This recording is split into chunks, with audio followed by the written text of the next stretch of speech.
Les amis, bonjour. Je vous ai promis d'autres petites vidéos. Donc là, c'est une vidéo un petit peu pour vous expliquer qui je suis et un tout petit peu mon parcours rapidement déjà dans un premier temps. Donc je m'appelle Odile, Odile Marimoutou. Mon nom est d'origine indienne de l'Inde et mon arrière-grand-mère est arrivée de l'Inde, de ce que j'en sais. Et c'était une femme extraordinaire, très méritante, qui a beaucoup euh, travaillé, qui a dû gagner sa place en Martinique et élever mon grand-père. Et c'est vrai que j'ai une affection toute particulière pour cette dame parce que j'ai compris il y a quelque temps, il semblerait que ce soit elle qui soit un de mes guides et qui me transmette beaucoup d'informations, qui veille sur moi, qui me transmet une grande partie des dons qu'elle avait en tant que guérisseuse, en tant que connaisseuse de plantes. Elle s'occupait beaucoup des gens. On venait la voir, vous savez un peu comment ça pouvait être il y a très très longtemps, un peu dans les campagnes, dans les petites villes, ces gens qui ont des dons et qui préfèrent vivre un peu cachés. Et moi j'ai un petit peu hérité de ça, de ce côté-là chez elle. Quand j'étais petite, j'ai toujours pensé que j'étais bizarre alors que je ne connaissais pas du tout l'histoire de ma famille. Je me sentais différente de mes parents, je me sentais différente de mes sœurs, je me voyais différente des gens autour de moi. Euh, je suis née en France métropolitaine, mais mon père a été muté aux Antilles, notamment en Guadeloupe, alors que nous ne sommes pas de la Guadeloupe. Et, euh, et ils ont décidé de s'installer là-bas. Donc j'ai grandi en Guadeloupe. Euh, j'ai hérité d'une certaine façon de la culture de cette île et de toute son histoire. Et je m'y suis identifiée tant bien que mal pendant très longtemps. C'est une île que j'affectionne particulièrement, qui a la forme d'un papillon. Les papillons sont des êtres extraordinaires, ce sont des messagers extraordinaires. Et j'adore les papillons, j'adore leurs couleurs, j'adore euh, leur façon de vivre, la transformation, la résilience dans laquelle ils sont, de changer de forme, de changer de milieu, de changer d'état. Et c'est ce que nous sommes invités à faire nous aussi, hein, à chaque instant de notre vie. J'étais une petite fille très bizarre, d'abord qui se prenait pour un garçon. J'ai appris après qu'effectivement il est possible que mes parents aient voulu un garçon avant moi et ma mère a perdu un enfant. Donc j'ai hérité de cette mémoire et je faisais tout comme les garçons de mon entourage. Pour moi, c'était très facile d'être un garçon. Et puis, euh, il n'y avait pas beaucoup d'émissions à la télé chez nous aux Antilles. On recevait que les informations et le film du soir. Et souvent, on n'avait pas trop le droit de le regarder parce que c'était tard. Donc, je n'avais pas trop, à part ce qui était dans les grandes encyclopédies, mais je n'avais pas accès à énormément, ou dans les livres de classe, bien sûr, mais je n'avais pas accès à énormément d'informations et surtout pas d'informations ni spirituelles, ni mystiques, ni ce genre de choses, ni yogiques. Et pourtant, je me retrouvais souvent à faire des choses assez bizarres, comme prendre des postures yogiques, me mettre pendant des temps assez longs en une espèce d'état altéré que aujourd'hui je pourrais identifier comme étant des états méditatifs, des espèces d'états de non-être, hein, Wuji, comme on dit euh, dans les pays orientaux, mais je n'avais aucune notion de tout ça. Et j'étais absente et souvent ma mère avait besoin de m'appeler et de me rappeler à pleine reprise: Odile, Odile, Odile, mais atterris, t'es sur la lune, Odile. Et voilà, et je me suis beaucoup entendue dire ça. Et puis à l'adolescence, bah, effectivement, j'ai constaté que j'étais une fille et pas un garçon. Donc j'ai été un peu rejetée par les garçons qui me voyaient, eux, bien sûr, comme une fille. Et ça a été ça et d'autres difficultés par lesquelles je suis passée en tant que fille m'ont un peu obligée à sortir un peu de cet état de transe dans lequel j'étais. Et notamment quand je me couchais le soir, il m'arrivait d'avoir hâte d'aller me coucher le soir pour pouvoir sauter dans l'univers. Comme je disais, j'avais un grand toboggan et dès que je fermais les yeux, je me mettais en haut de ce grand toboggan et je me voyais glisser et la fin du toboggan, c'était un grand saut, un grand plongeon dans l'univers parmi les étoiles. Je n'avais aucune conscience que durant toutes ces années, enfant, je faisais ce qu'on appelle des sorties hors corps et je m'en allais vadrouiller dans l'univers. Alors je rencontrais beaucoup de présences, beaucoup de choses, mais je savais pas tout ça. C'est aujourd'hui que je peux l'analyser. Et à l'adolescence, ça a été un peu brutal et j'ai dû me refermer sur moi-même. Et j'ai vécu mon adolescence en essayant de me conformer, c'est-à-dire de rentrer dans la forme de ce qu'on attendait de moi pour plaire à mes parents, pour plaire aux professeurs, pour plaire à un tel, pour plaire à une telle, pour plaire, pour plaire, pour plaire. Et j'en ai perdu un petit peu mon propre chemin, c'est-à-dire que j'ai pris l'habitude de m'identifier à l'extérieur et au point que je n'en pouvais plus, je trouvais la vie difficile, insipide, c'était souffrance, c'était pression, c'était stress. Je ne trouvais pas de... je n'arrivais pas à voir pourquoi j'étais venue sur cette planète, dans cette famille, et j'avais l'impression de ne pas avoir été accueillie pour qui j'étais, pour ce que j'étais tout en ne sachant pas ce que j'étais ni qui j'étais. C'est bien là le grand paradoxe. Et à l'âge de 18 ans, j'étais déjà partie donc faire mes études, rejoindre ma sœur à Bordeaux. Et à l'été, j'ai fait une chute.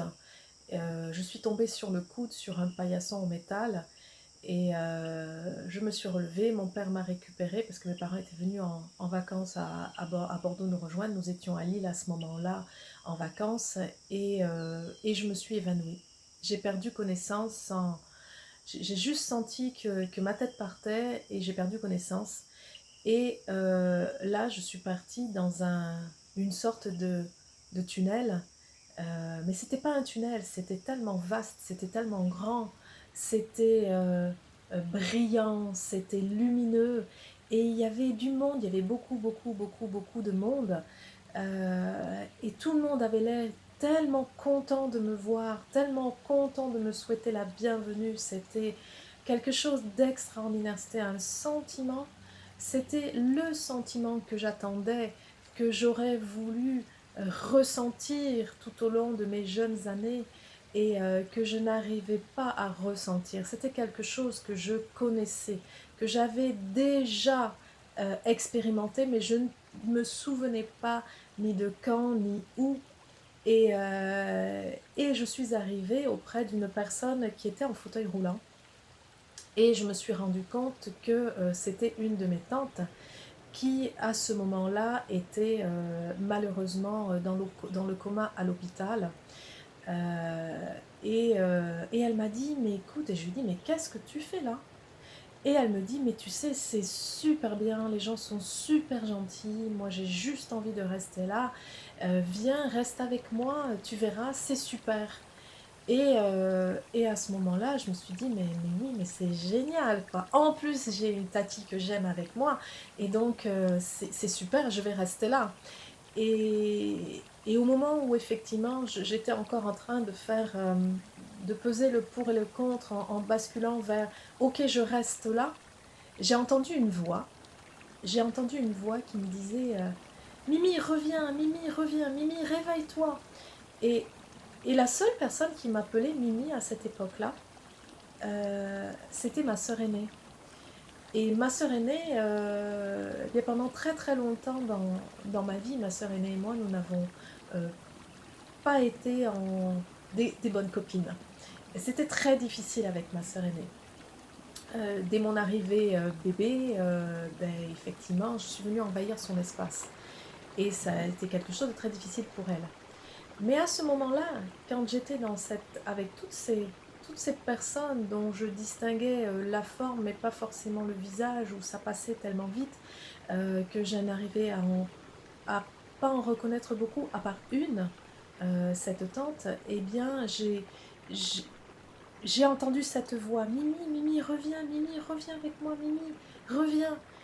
Et là, je me suis dit: «Waouh, mais c'est qu'elle m'aime, c'est que ma sœur m'aime!» Alors je me suis dit: «Non, je peux pas rester là, il faut que j'aille vérifier si c'est vrai. Il faut que je retourne vérifier si c'est vrai qu'elle m'aime». J'avais tellement, un tellement grand besoin d'amour et en plus, comme j'étais seule à Bordeaux avec elle et que notre cohabitation était extrêmement difficile, je devais me plier à beaucoup de choses et j'envahissais encore son espace. Il faut bien comprendre qu'elle était partie se faire ses études avant moi, encore une fois, et que j'arrivais et que j'envahissais son espace. Donc j'étais comme, encore une fois, je me sentais comme un imposteur, comme heu, quelqu'un qui n'est pas à sa place. Et et tout ça, ce sont des enseignements, hein, je l'analyse bien aujourd'hui. Et du coup, à un moment donné, j'ouvre les yeux et je me souvenais être assise dans la cuisine des amis chez qui on était et j'ouvrais les yeux, là, j'étais couchée dans le canapé des amis. Je voyais mes parents autour de moi, mes sœurs autour de moi, les amis avec des têtes hyper inquiètes, alors que moi, j'étais juste bien. Et là, un une vague de nostalgie et de tristesse m'a envahie, à tel point que je me suis mise à pleurer, à hurler. Et en fait, j'ai fait une crise de panique et j'ai réalisé qu'en fait, je n'étais plus sur terre, là où j'étais avant, et que tous les gens qui me donnaient cet amour, je ne les avais pas amenés avec moi. Et ça a été un cataclysme, ça a été dévastateur dans mon corps, si bien que j'ai fait une énorme crise de panique. Mes parents ont dû m'amener à l'hôpital. Et en fait, 20 ans après, donc j'avais 18 ans quand c'est arrivé, pendant 20 ans, j'ai vécu sans savoir ce qui m'était arrivé. Pour mes parents, c'était juste, je me suis évanouie. Pour les médecins aux urgences, c'était juste, elle a fait une crise de panique. Et je suis restée pendant 20 ans avec cette information, mais avec une espèce de crainte en moi de m'évanouir, une crainte de l'évanouissement. Pour moi, m'évanouir, c'était mourir.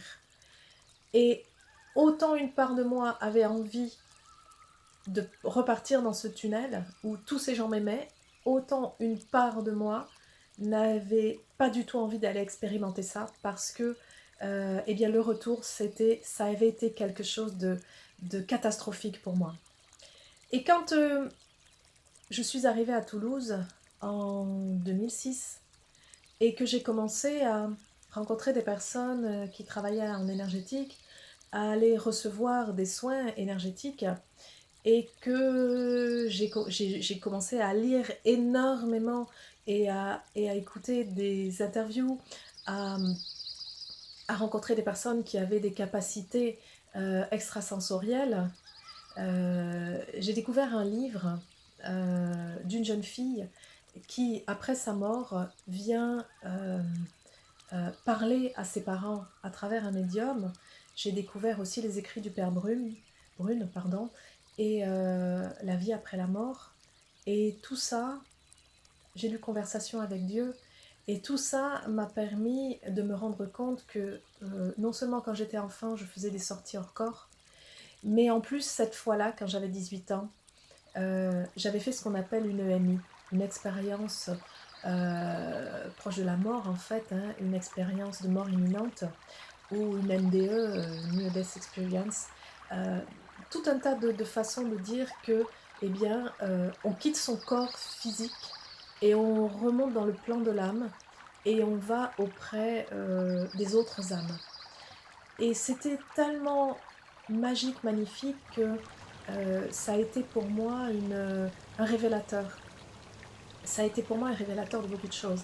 C'est-à-dire que ici, on est vraiment juste de passage. On utilise un corps physique un véhicule, c'est un véhicule pour notre âme. Nous venons faire des expériences, des expérimentations qui sont, dont on doit tirer des enseignements, on doit comprendre pourquoi on fait ça. Il n'y a pas de bien et de mal, il y a juste des expérimentations et quand on n'atteint pas le but recherché, il suffit de réessayer, c'est pas plus compliqué que ça. Euh, L'idée c'est de vraiment voir que notre âme est infinie et immortelle. Seul ce véhicule, on va arrêter de l'utiliser. Et quand j'étais enfant, ça c'est un secret, mais bon, maintenant je suis grande, je peux le dire. Hein. J'allais fouiller dans la bibliothèque de mon père parce que mon père était était un initié et quelqu'un qui était très ouvert à toutes ces choses un peu mystiques. Et j'avais découvert des trésors de livres, mais j'y comprenais absolument rien. Hein. Donc je ne lisais pas plus que ça. Je prenais les livres et mon plaisir, c'était bien sûr de faire ce qui était interdit, c'est-à-dire de prendre une chaise, de mettre un tabouret dessus, de monter tout en haut de la bibliothèque, de prendre ces livres, de les prendre dans mes mains, de les sentir, et j'avais la sensation qu'il se passait quelque chose, et je ne pouvais pas dire quoi. Et aujourd'hui, je sais que il y a des livres qui sont encodés, qui comportent une énergie, et quand on les tient dans nos mains, quand on les pose sur notre cœur, eh bien, on récupère cette énergie. Euh, Quelquefois même, on récupère les enseignements qui sont dans le livre sans même avoir à ouvrir le livre, sans même avoir à le lire. Et ça, pour moi, c'était mon plaisir à moi parce que j'étais seule à faire ça. Et, et sans le savoir, j'étais totalement connectée à ce que je suis. Quand j'étais jeune, bien sûr, j'ai été élevée dans la religion catholique, même si aujourd'hui je comprends que je suis chrétienne avant tout, avant d'être catholique, puisque tous les métissages que j'ai me permettent d'être connectée à toutes les religions en définitive, parce que toutes les religions ne sont que la façon dont l'homme a pris les textes sacrés et en a fait quelque chose, en a fait des doctrines, en a sorti des valeurs, mais quand on compare toutes les religions, on voit qu'elles ne parlent que de la même chose. Euh, et pour moi, ça a été très important. Et j'ai pris refuge chez les bouddhistes parce que pour moi, le bouddhisme, c'est un art de vivre, c'est une façon d'être. Je récite des prières, je récite des mantras bouddhistes, je récite des mantras en sanskrit. Et tout cela n'est qu'énergie. Et c'est la même énergie qui provient de la même source. Donc, tout ça, c'est très important pour moi. Et je me laisse porter par tous ces courants.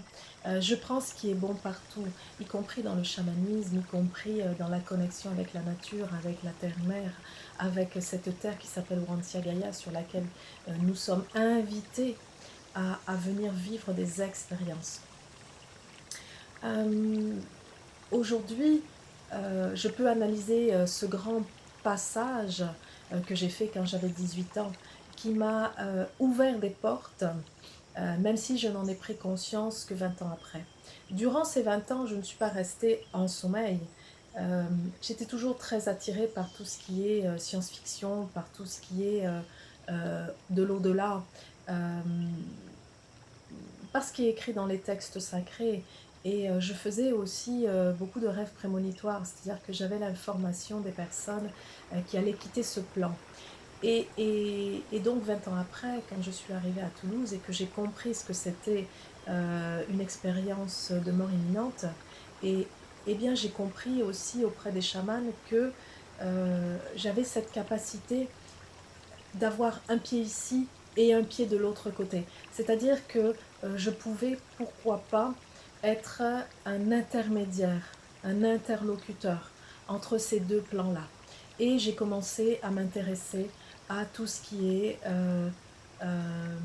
la doctrine spirit de Allan Kardec. J'ai acheté ses livres sans pour autant avoir besoin de lire les livres. C'est comme si je savais ce qui était écrit dedans. Et donc j'ai fait tout mon cheminement, mais je l'ai fait puisque j'étais quelqu'un de très matheux, de très logique. Je ne l'ai pas fait par le spiritisme, je l'ai fait par des sciences qui me semblent plus concrètes, plus terre à terre, qui me permettaient d'abord de repartir de mon corps physique que je n'acceptais pas du tout. Je n'acceptais pas cette forme physique, je n'acceptais pas d'être sur cette planète, je n'acceptais pas tout ça. Donc il m'a fallu commencer par cette acceptation. Et pour ça, j'ai commencé par aller étudier la kinésiologie qui m'a amenée vers la médecine traditionnelle chinoise et la médecine traditionnelle indienne. La médecine indienne parce que mes racines sont en partie indiennes de l'Inde, mais aussi indiennes d'Amérique du Sud. Et ce sont les mêmes bases. Et la médecine traditionnelle chinoise parce que j'ai pensé que c'était peut-être un peu plus facile pour moi de pratiquer la médecine traditionnelle chinoise. Alors je la pratique à ma façon, puisque entre-temps j'ai reçu d'autres enseignements qui me permettent de m'asseoir sur les bases de compréhension de la médecine traditionnelle chinoise, mais de la vivre de façon plus holistique, plus globale, plus naturelle. Voilà. Donc, j'avais envie de vous partager un petit peu cette première partie de mon apprentissage, de comment j'en suis venue à être où je suis aujourd'hui et à accepter de plus en plus qui je suis et, et à partager avec vous que eh bien, passer de responsable marketing dans l'industrie lourde, l'industrie chimique, à médium, thérapeute, coach, accompagnante, éveilleuse d'âme, eh bien, il n'y a qu'un pas, il n'y a pas de frontière. En fait, c'est juste, comme je dis, un pas sage que l'on fait. Et tout ça, c'est moi. Il n'y a pas de différence. Il n'y a pas de, il n'y a pas de frontières. C'est notre mental qui met des frontières. Donc, je vous remercie infiniment de m'avoir écouté. Et on se voit pour une prochaine vidéo. N'hésitez pas à mettre des commentaires, n'hésitez pas à partager cette vidéo. Je suis Odile Marimoutou et je vous embrasse bien fort.